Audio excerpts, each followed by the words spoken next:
morning of February 27, 2018, Max DeLaCerda received a phone call announcing a package had been delivered to his home in Deltona, Florida, where he lived with his son Patrick. Patrick was anxiously awaiting an engagement ring for his girlfriend, Jessica Devaney. The delivery signal arrived at 7:38 a.m., and Max, thinking it was the ring he was waiting for, told Patrick about it on the phone. That was the last time he heard Patrick's voice. At 11:30 a.m., police received a terrifying call from the Volusia County Sheriff's Office. Someone had been shot inside his home. Officers rushed to the scene, guns drawn, unsure if the shooter was still present.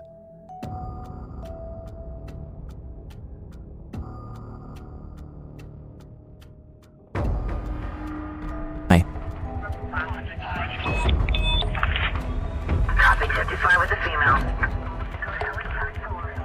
Attached to the barbed wire. As they approached the house, Jessica ran toward them.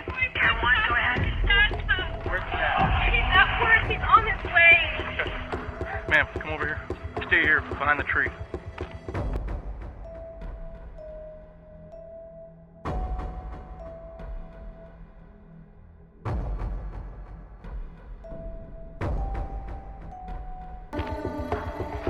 I don't know how we're going to get past him and get up the stairs. There's blood at the top of that. We got a camera above us, too. Then the officers stopped. A man lay in the doorway, a young man covered in blood. Sheriff's office, if you're inside, you need to announce yourself now. Patrick, 25, had been shot 4 times through the glass door with a high-powered rifle. Sheriff's office, announce yourself. Sheriff's office, if you're inside, announce yourself. Alright, go ahead. Nice and slow. Sheriff's office, you're in there, come on now. But the scene was more than just murder. The person who did this wasn't just trying to kill. He was trying to erase all traces of Patrick. Investigators arrived at the crime scene and found Patrick's computer gone and the hard drive removed from the security system. Then, investigators found something else. 300 Blackout bullets, a type used in semi-automatic rifles, were lying around.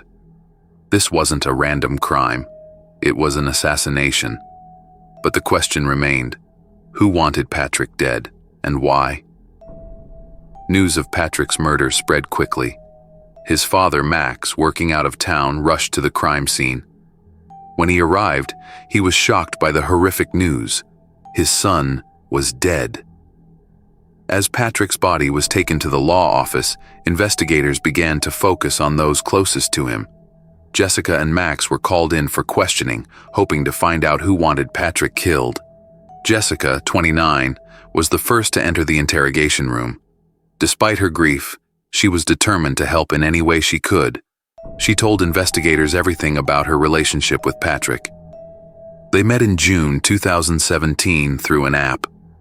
At the time, Jessica was working at a bank in Orlando. Jessica said Patrick lived in Delton, working in a building with his father. It was clear he was very smart and charismatic. As soon as we met, I knew he was the one. It was like love at first sight. Our relationship took off suddenly. It was like we were waiting to meet each other. Within just a few months, their relationship blossomed. They traveled, explored new places, and planned for a future together. Patrick even shared his feelings for Jessica with his mother, Patricia Rones, and told her how serious he was. By December 2017, Patrick was ready. He went to propose to her, and Jessica accepted without hesitation. He gave her a temporary ring while he worked with a jeweler to make her one. They dreamed of a wedding in the West, Palm Beach, or maybe France, since Patrick's mother was from there. But fate had other plans. The night before the tragedy, February 26th, Patrick left Jessica a voicemail. It was one of his last messages to her.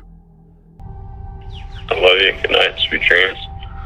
In the morning, I'll call you. I'll send you a text when I wake up, alright? Love you. Good night. Bye. The next morning, Jessica woke up to find a text message from Patrick, as promised. But when she tried to call him, he didn't answer. At first, she wasn't worried, as it was early in the morning. But as time passed and the calls continued to hit voicemail, anxiety began to creep in. This wasn't typical of Patrick. Something was off. She couldn't ignore her feelings. Without hesitation, she left work and went to his house. Meanwhile, Max was feeling anxious. He called and texted Patrick all morning, but without a schedule. There was a deafening silence. Searching for an answer, he called his girlfriend, Shannon, and asked her to go and check on Patrick. She was the first to arrive at the house, and what she saw was a nightmare. Before she could even call 911, she had to tell Max something no parent should have to hear. Patrick was dead. Jessica arrived home moments later, and the sight before she broke down. The grief was unbearable. It was the worst thing you could ever see in your life. My entire world was taken away. But when detectives asked her if she knew someone who might want to hurt Patrick, she didn't hesitate, because this wasn't the first time Patrick had been shot. On January 24, 2018, one of Patrick's neighbors accused Patrick of trespassing and fired 6 shots to warn him off. Patrick wasn't hit, but he was scared. He immediately called the police, and the man was arrested.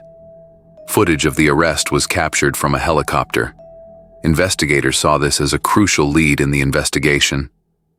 When they arrived at the neighbor's home, they found it empty. He was nowhere to be seen. They entered his name into their system, hoping to find a lead. But they found themselves at a dead end. It was clear that the neighbor couldn't be responsible for Patrick's death, as he was still in prison at the time of the crime. And so the case went back to square one.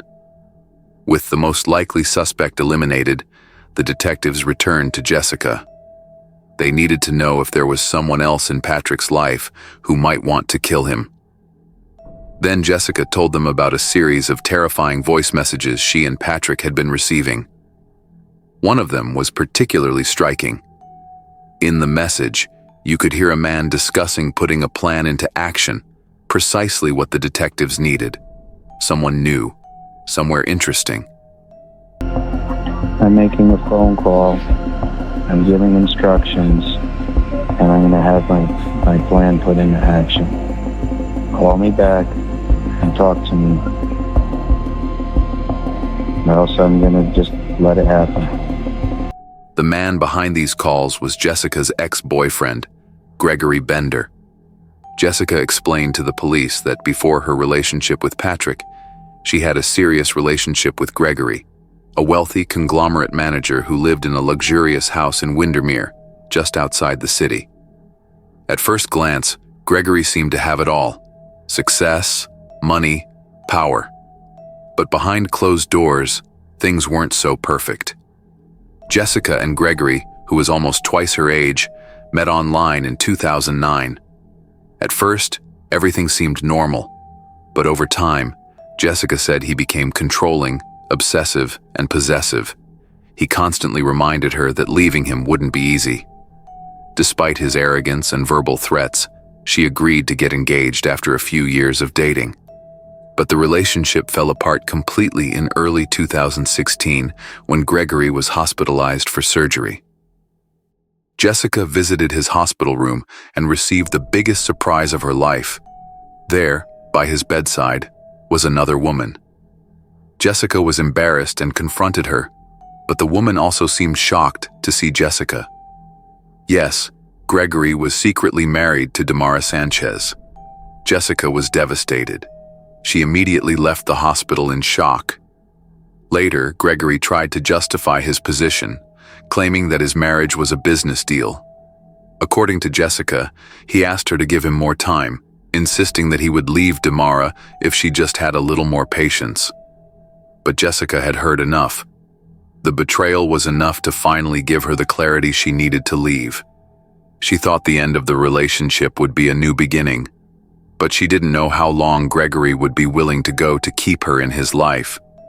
Jessica explained to investigators that Gregory had become obsessed with her after their breakup.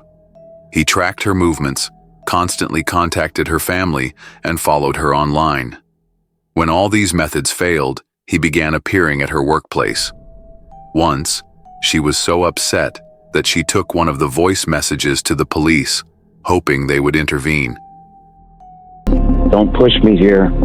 All I'm doing is asking to talk to you right now. I'm not asking for anything else. Unblock me. Enough is enough.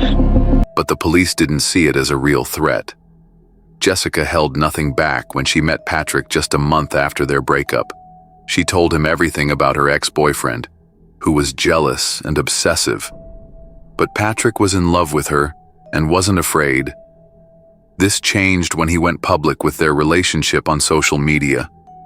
Gregory saw the posts and immediately began harassing Patrick, inundating him with calls, threatening him and his mother, and telling him to stay away from Jessica.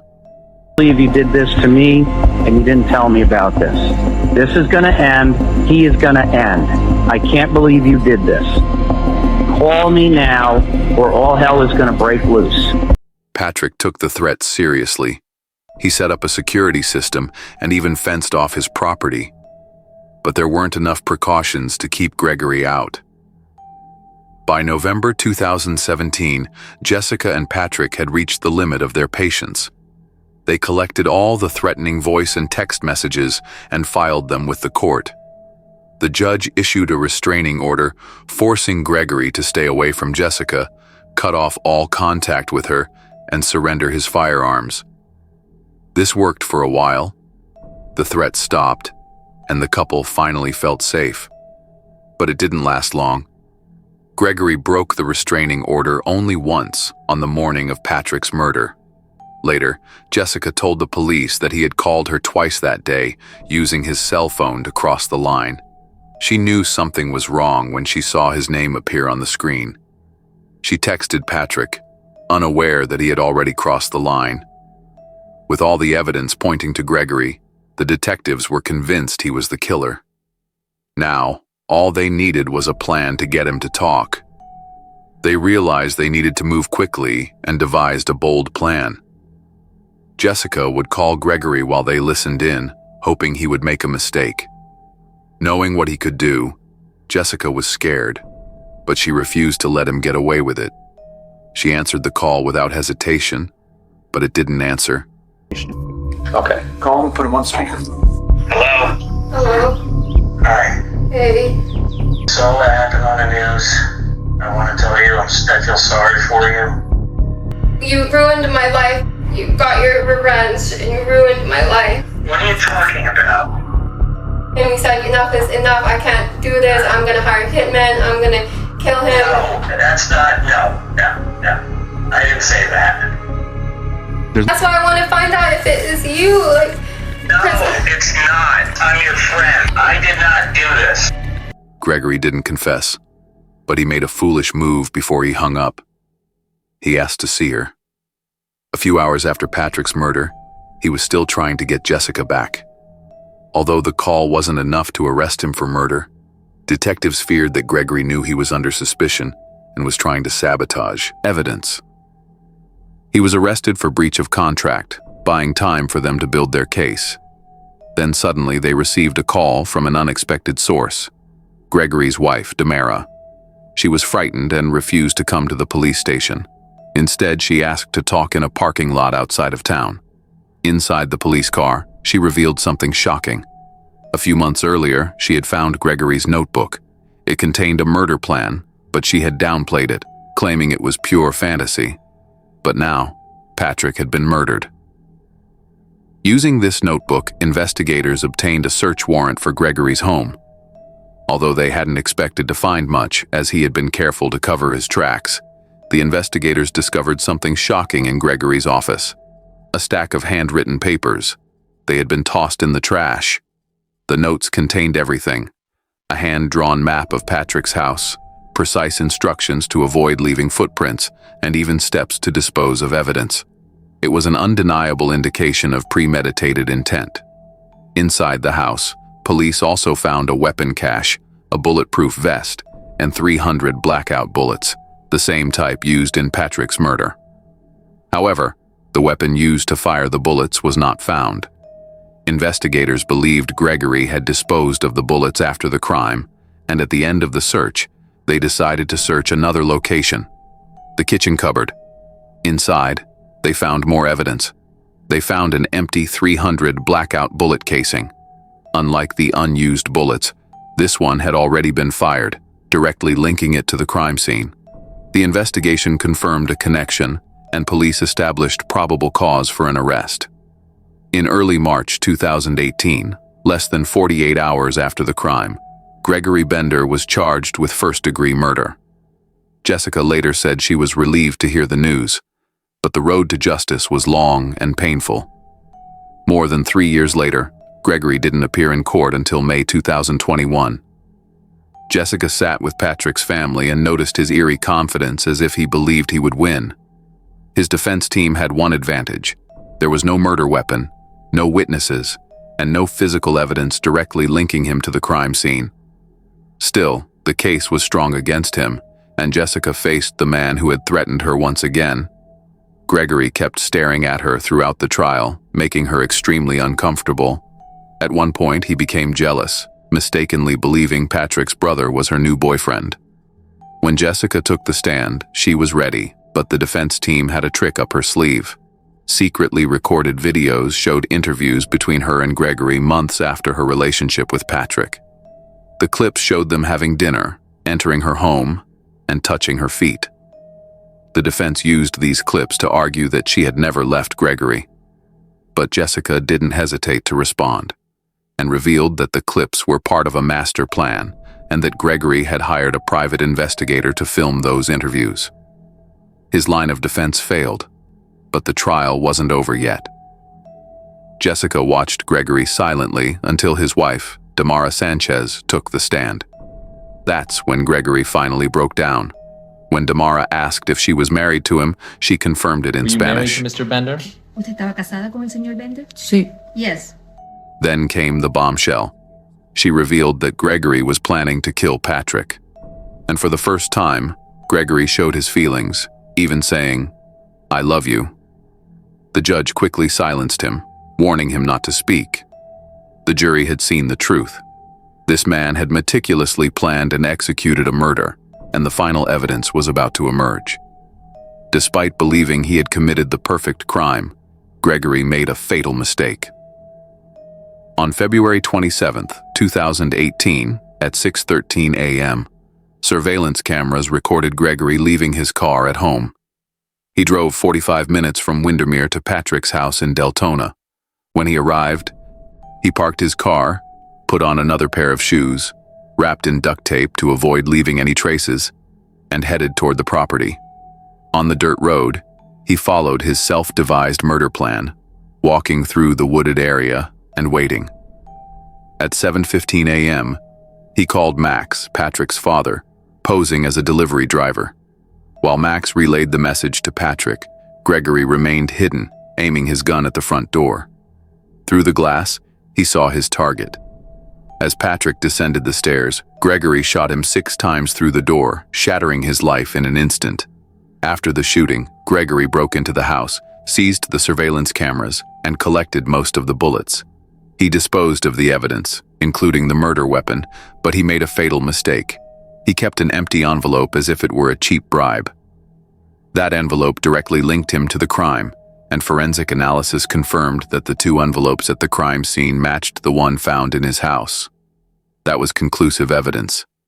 Patrick was killed because he couldn't accept that Jessica had left him. On May 28th, after 3 days of testimony, the trial concluded. We, the jury, find the defendant, Gregory Bender, as follows. Guilty of the charge of first-degree murder as charged in the indictment. It wasn't long before the jury returned its verdict on first-degree murder. In Florida, that means a life sentence without the possibility of parole. Inside the courtroom, Patrick's family found some solace. His deeply moved father told the jury he hoped Gregory would never see freedom again. As for Jessica, although she never received Patrick's engagement ring, her family gave it to her on her 30th birthday, and she still wears it.